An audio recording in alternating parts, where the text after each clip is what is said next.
방수연 결국 이별었다. 끝까지 숨기고 싶었던 안세영 은퇴 사주. 2024 파리올림픽 배드민턴 여자 단식 금메달리스트 안세영, 22위 작심 발언으로 시작된 배드민턴 대표팀 내부 고발 사태가 좀처럼 진척되지 않고 있다.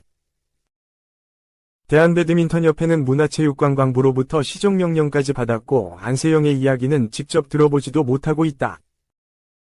배드민턴협회는 지난 16일 진상조사위원회를 구성해 첫 회의를 열었고 김학균 감독을 비롯한 대표팀 코치진의 진술을 받았다. 안세영은 지난 5일 금메달을 딴 직후 기자회견에서 대표팀에 매우 실망했다. 더는 함께하기 어려울 것 같다.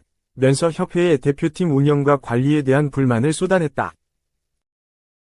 동시에 대표팀이 아닌 개인 자격으로 올림픽을 비롯한 국제대회에 출전하고 싶다는 뜻을 밝혔다. 협회는 조사 마지막 단계로 안세영과 면담을 계획하고 있으나 협회가 건넨 날짜에 안세영이 출석하기 어렵다고 했다. 협회 관계자는 날짜 2개를 제시했는데 안세영 측이 그날은 참석할 수 없다고 한 상태라고 했다.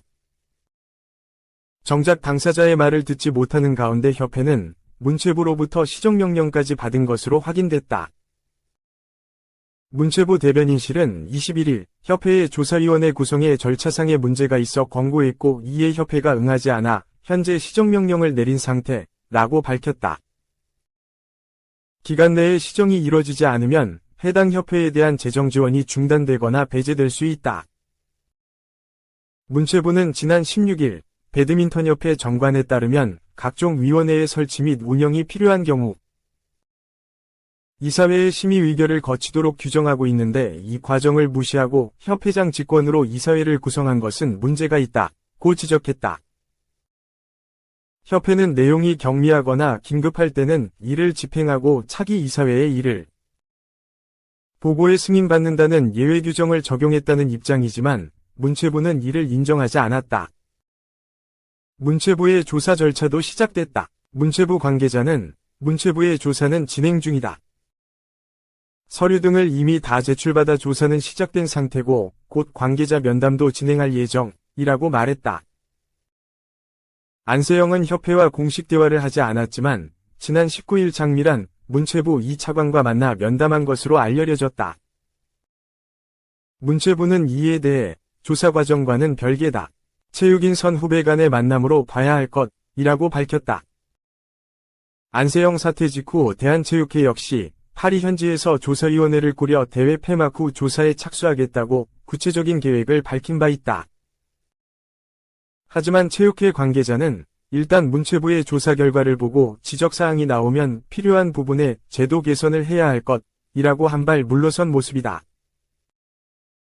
혼란 속에 배드민턴 대표팀은 일본 오픈으로 다시 시작되는 국제대회 일정을 위해 18일 일본으로 출국했다. 안세영은 대회에 출전하지 않고 당분간 휴식한다. 파리에서 작심 발언과 함께 나중에 자세히 말하겠다고 했지만 귀국 이후로는 사회관계망 서비스, SNS에 2차례 글을 게재한 채 말을 아끼고 있다. 안세영, 과거에 저보는 듯 유도금 김재혁, 체육계 부조리 폭로, 퇴출, 연금 박탈. 김재혁은 지난 8일 팟빵 매블쇼에 출연해 안세영 선수가 파리올림픽에서 금메달을 따고 협회와 관련해 용기 있게 나섰다며 마치 저를 보는 것 같았다고 회고했다. 그러면서 안세영 사건에 대해 지금은 우리 시대와 훈련 방법 등이 많이 바뀌었겠지만 안세영 선수 폭로의 본질을 혹사라고 본다고 지적했다. 1988년 서울올림픽 유도 금메달리스트인 김재엽은 선수 은퇴 후 지도자 생활을 할 때 제자 윤동식이 심판의 편파 판정에 피해를 봤다며 유도계 안에 이른바 용인대 카르텔을 주장한 바 있다. 당시 윤동식, 마사회는 1996년 5월 서울올림픽공원 제2체육관에서 열린 애틀랜타 올림픽 유도 국가대표 최종 선발전 76kg 승자 결승에서 조인철, 용인대에게 0대3으로 판정패했다. 하지만 해당 판정은 큰 파장을 불러일으켰다. 윤동식은 경기 후 매트에 30분간 주저앉아 항의했다. 그의 스승 김재엽도 강하게 반발했다. 당시 유도 대표팀 사령탑이었던 김창호 감독도 강한 선수를 데리고 가야 올림픽에서 좋은 성적을 내는데 강한 선수를 떨어뜨리면 어떻게 하느냐 라고 불만을 나타낸 뒤 경기장을 떠났다.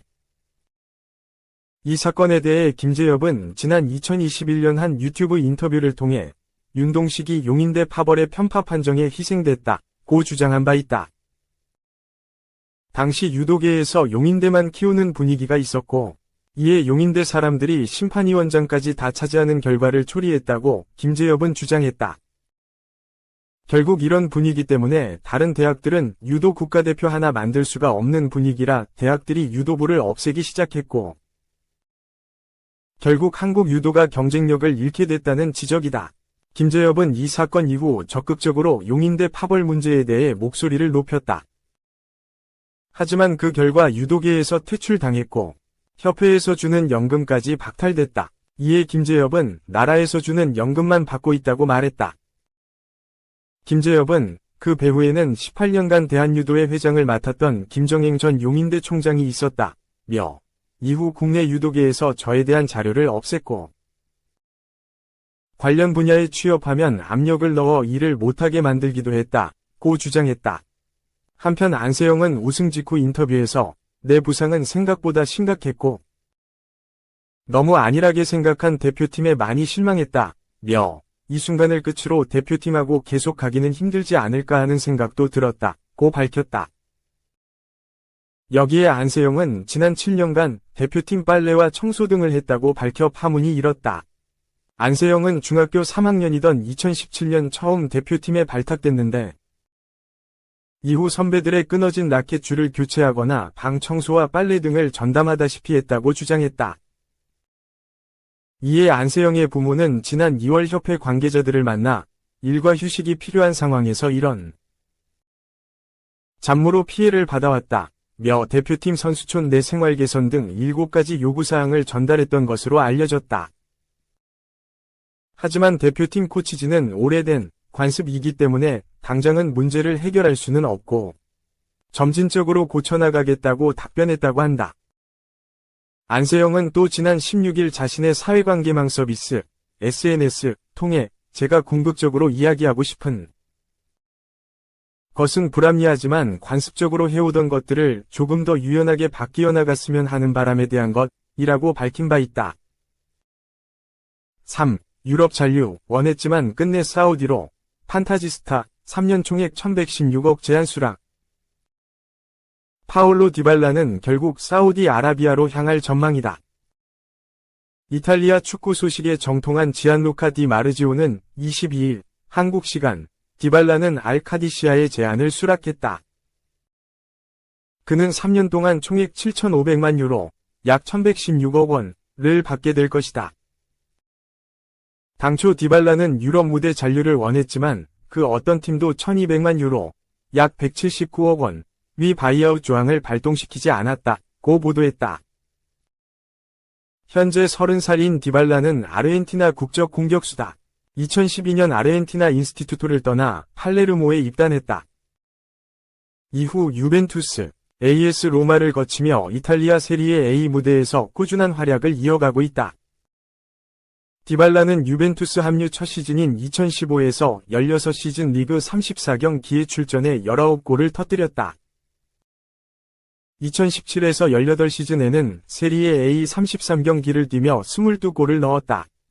부상 등이 겹치며 부진하던 시기도 있었지만 출전할 때면 꾸준히 제 역할을 다했다. 그러다 2022-23 시즌을 앞두고 AS 로마에서 새로운 도전을 시작했다. 디발라는 세리에 A 25경기에 출전해 12골 7도움을 기록했고 유럽축구연맹, 우에파, 유로파리그, UEL 11경기에서 5골을 득점했다. 지난 시즌 역시 리그 28경기에서 13골 9도움을 올리며 로메루 루카쿠와 더불어 핵심 공격수로 뛰었다. 우선 디발라는 2025년 여름까지 AS 로마와 계약되어 있다. 이제 계약 기간은 1년밖에 남지 않았다. 아직 재계약 협상이 진행되지 않았고 비교적 저렴한 바이아웃까지 알려지면서 이적 가능성이 발생했다. 금액은 1200만 유로. 지난 시즌 도중에도 몇몇 팀들과 연결된 바 있다.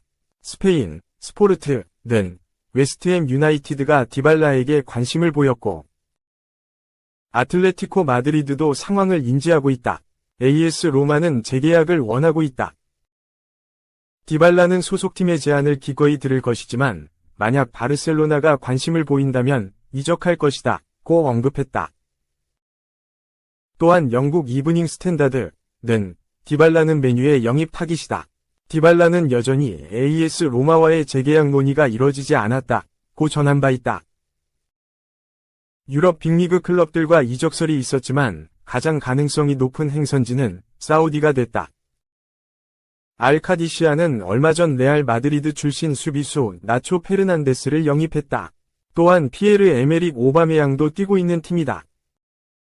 앞서 이적 시장 전문가인 파브리시오 로마노는 지난주 자신의 SNS를 통해 알카디시아는 디발라와 3년 계약에 임박했다.